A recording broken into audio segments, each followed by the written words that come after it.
여러분 안녕하십니까? 광주 MBC 뉴스데스크입니다. 올해 4.15 총선부터 준연동형 비례대표제가 도입되면서 정의당과 민중당 등 군소정당들의 후보 경쟁이 어느 때보다 치열해지고 있습니다. 광주 전남 지역 출신 후보들도 올해 총선에서 대거 약진할 수 있을 것으로 기대를 모으고 있습니다. 보도에 이계상 기자입니다. 준연동형 비례대표제 도입으로 정의당은 가장 큰 수혜를 받게 될 가능성이 높습니다. 지난 총선 정당 득표율을 적용할 경우 적게는 9석에서 많게는 13석을 정의당이 가져갈 것으로 예상됩니다. 이런 상황에서 정의당은 당 지지율을 끌어올리기 위해서 광주 전남 지역구 8곳에 예비 후보를 등록하고 열띤 선거 운동을 펼치고 있습니다. 당원과 시민선거인단 투표로 선출될 비례대표 경선에는 문정은 전 부대표와 강은미 전 부대표, 박웅두 농어민 위원장 등 광주 전남 출신 후보들이 당선 안정권 순번을 받을 수 있을지 주목됩니다. 이들이 국회에 진출할 경우 지역의 목소리를 대변하는 창구가 되고 민주당의 독주를 견제하는 역할을 할 것으로 기대됩니다. 지역의 현안 문제도 두 정당이 공동으로 노력해서 많이 해결할 수 있을 거라고 봅니다. 민중당 역시 준연동형 비례대표제 도입에 기대를 걸고 있습니다. 광주 전남 6개 선거구에서 예비 후보 등록을 하고 재산 재분배와 농민 수당을 이슈화하며 유권자 표심을 공략하고 있습니다. 광주 전남 지역에서 정당 투표 득표율 20%를 목표로 지지층을 넓히기 위해서 총력전에 나섰습니다. 학교 비정규직 노조에서 일했던 광주 출신 김혜정 후보는 민중당 비례대표 1번에 도전했습니다. 전국적으로도 여성 비정규직 노동자가 비례 1번으로 의원이 되는 것은 한국 정치에 이제 새로운 또 전환을 알리는 그런 계기가 될 것 같아서 국가혁명배당금당도 광주 전남 18개 선거구에 24명의 예비 후보를 등록한 상황이어서 이번 총선에서 비례대표 의원을 배출할 수 있을지 관심사입니다. MBC 뉴스 이계상입니다. 4.15 총선이 2달 앞으로 다가오면서 여야 정당들의 선거 준비가 빨라지고 있습니다. 더불어민주당은 광주 전남 경선 지역구 4곳을 확정한 데 이어 추가 경선 지역 논의를 거쳐 내일쯤 2차 경선 대상지를 발표할 계획입니다. 바른미래당과 대한신당, 민주평화당 등 호남계 야3당도 모레 민주통합당으로 합당 선언을 하고 당 지도부 구성과 공천 방식 등을 협의하기로 했습니다. 안철수 전 대표가 이끄는 국민의당은 내일 김대중 컨벤션 센터에서 광주시당 창당대회를 열 예정입니다. 차에 탄 채로 이용할 수 있는 드라이브스루 점포, 주차할 필요가 없는 편리함 때문에 많이들 이용하시죠. 하지만 최근에는 내리막길 등 사고가 자주 발생하는 곳까지 우후죽순으로 들어서면서 시민들의 민원이 잇따르고 있습니다. 강서영 기자가 취재했습니다. 주말 정오를 넘긴 시각 여수의 한 드라이브스루 점포.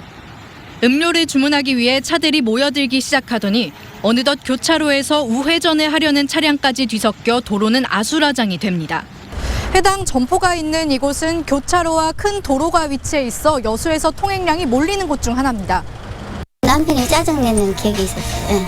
많이 밀리니까. 끼어들려고 그러면은 직진하는 차들이 많으니까 양보도 안 해주고. 여수의 또 다른 드라이브스루 점포는 내리막길 끝에 위치해 있습니다. 그러다 보니 가속이 붙은 차량이 드라이브스루 입구로 들어가려 급하게 속도를 줄이는 경우가 많습니다. 게다가 가게 출구는 교차로와 맞닿아 있어 차량이 교차로로 무리하게 진입하는 위험한 상황도 연출됩니다. 행정안전부 생활안전지도에 따르면 두 점포가 위치한 곳은 실제로 교통사고가 잦은 구역. 하지만 드라이브스루 점포들이 장소를 구분하지 않고 들어서면서 교통 흐름을 방해하고 교통 안전까지 위협할 수 있다는 우려가 제기되고 있습니다.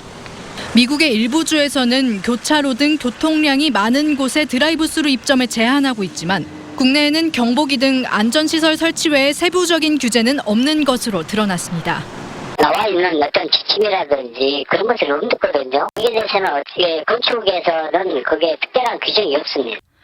운전자들의 편의를 위해 늘어나고 있는 드라이브스루 점포. 편리함도 좋지만 주변 교통 여건과 안전을 고려한 세부적인 입점 방안 마련이 필요하다는 목소리가 커지고 있습니다. MBC 뉴스 강서영입니다. 코로나19 22번째 확진자가 완쾌 판정을 받고 격리에서 해제됩니다. 중앙방역대책본부는 조선대병원에 입원 중인 코로나19 22번째 환자의 증상이 호전됐고 2차례 걸친 진단검사에서 연속 음성으로 확인됐다고 밝혔습니다.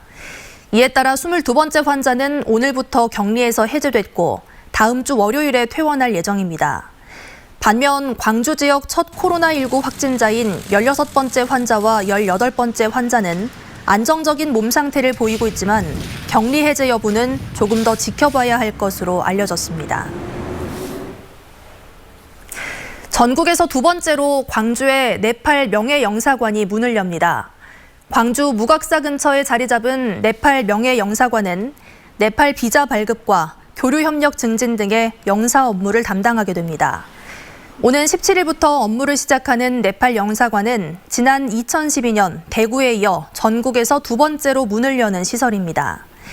광주 네팔 영사관의 운영 책임은 주한 네팔 대사관으로부터 명예영사로 임명된 소아과 전문의 전성현 원장이 맡을 예정입니다.